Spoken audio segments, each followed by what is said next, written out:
सोनामुखी, हरड़, मुलेठी जैसी अनेक जड़ी बूटियां और हजारों वर्षों का प्राचीन आयुर्वेदिक ज्ञान इस एक बोतल में समाया हुआ है। कायम टैबलेट, आपकी खुशियों का साथी। खाड़ी में भूचाल है, तेल से चलने वाली दोस्ती में अब बारूद भर चुका है। जो देश कल तक एक दूसरे की ढाल थे, आज वही सऊदी अरब और संयुक्त अरब अमीरात आमने सामने खड़े हैं। यमन की धरती एक बार फिर महायुद्ध का अखाड़ा बनती हुई दिखाई दे रही है।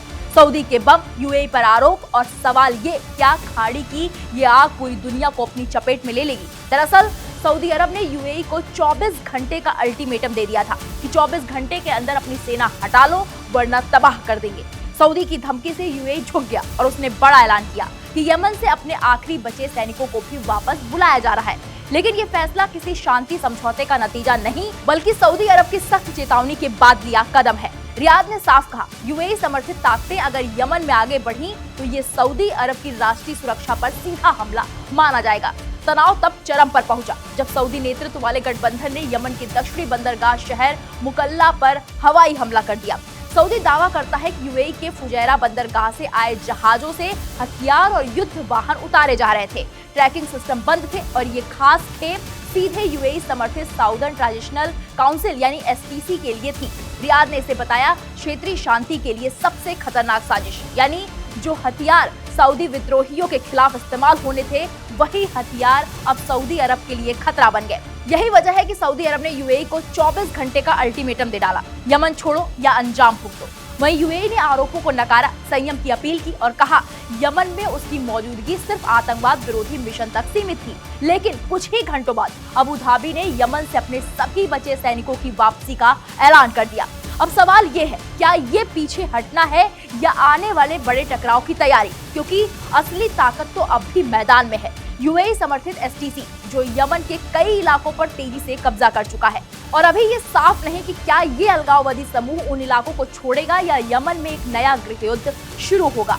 वहीं संयुक्त राष्ट्र ने बंदरगाहों और नागरिक बुनियादी ढांचे की सुरक्षा की अपील की है और चेतावनी दी है कि मुकल्ला जैसे महत्वपूर्ण बंदरगाहों पर हमला पहले से ही गंभीर मानवीय संकट को और बढ़ा सकता है। यमन में पहले ही 1.5 लाख से ज्यादा लोग मारे जा चुके हैं और लाखों लोग भूखमरी की कगार पर हैं। इन सब के बीच संयुक्त राज्य अमेरिका भी सक्रिय रूप से शामिल हो गया है। अमेरिकी विदेश मंत्री ने हालात को शांत करने की कोशिश में सऊदी और अमीराती दोनों नेताओं से बात की। अब बात करते हैं कि भारत पर क्या कोई असर पड़ेगा। तो बता दें कि अगर सऊदी और यूएई के बीच तनाव और बढ़ता है तो ये भारत के लिए भी खतरे की घंटी है। क्यों? क्योंकि भारत अपनी तेल जरूरतों का 85% आयात करता है और सऊदी अरब और यूएई उसके शीर्ष आपूर्तिकर्ताओं में एक है। अगर इनके बीच तनाव बढ़ता है और ओपेक की बैठक में सहमति नहीं बनती है तो तेल उत्पादन और कीमतों में अस्थिरता आएगी। तेल महंगा होने का सीधा असर भारत पर पड़ेगा।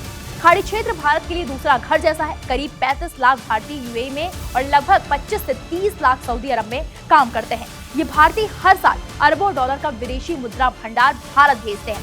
अगर इन दोनों देशों के बीच तनाव युद्ध या गंभीर आर्थिक प्रतिबंधों में बदलता है तो वहां काम कर रहे भारतीयों की नौकरियों पर खतरा मंडरा सकता है। अस्थिरता के माहौल में नई भर्तियां रुक जाती हैं, जो सीधे तौर पर भारतीय परिवारों को प्रभावित करेगा। प्रधानमंत्री मोदी के कार्यकाल में भारत ने रियाद और अबू धाबी दोनों के साथ बेहतरीन रिश्ते बनाए हैं। अब तक भारत पाकिस्तान के मुद्दे पर दोनों का समर्थन पाता रहा है, लेकिन अब भारत के सामने इधर कुआं उधर खाई वाली स्थिति है। भारत किसी एक का पक्ष नहीं ले सकता। अगर भारत सऊदी की सुरक्षा चिंताओं का समर्थन करता है तो यूएई नाराज होगा और अगर यूएई के निवेश का पक्ष लेता है तो सऊदी से दूरी बढ़ेगी। इस संतुलन को बनाए रखना भारतीय विदेशी नीति की सबसे बड़ी परीक्षा होगी। कभी क्षेत्रीय सुरक्षा के दो मजबूत स्तंभ आज तेल उत्पादन, भू राजनीतिक प्रभाव और रणनीतिक बंदरगाहों को लेकर अलग अलग रास्तों पर है। ये टकराव सिर्फ यमन तक सीमित नहीं, ये खाड़ी की सत्ता, तेल और प्रभाव की जंग है। यमन का ये नया मोर्चा सिर्फ सऊदी और यूएई की लड़ाई नहीं, ये पूरी दुनिया के लिए खतरे की घंटी है। अगर ये तनाव और भड़का तो इसकी चिंगारी किसी बड़े वैश्विक युद्ध तक पहुंच सकती है। खाड़ी जल रही है और दुनिया सांस रोक कर देख रही है। अब देखना ये है क्या दोस्ती की ये जंग इतिहास बदल देगी। फिलहाल इस पर आपकी क्या राय है, मैं कमेंट बॉक्स में जाकर जरूर बताइए।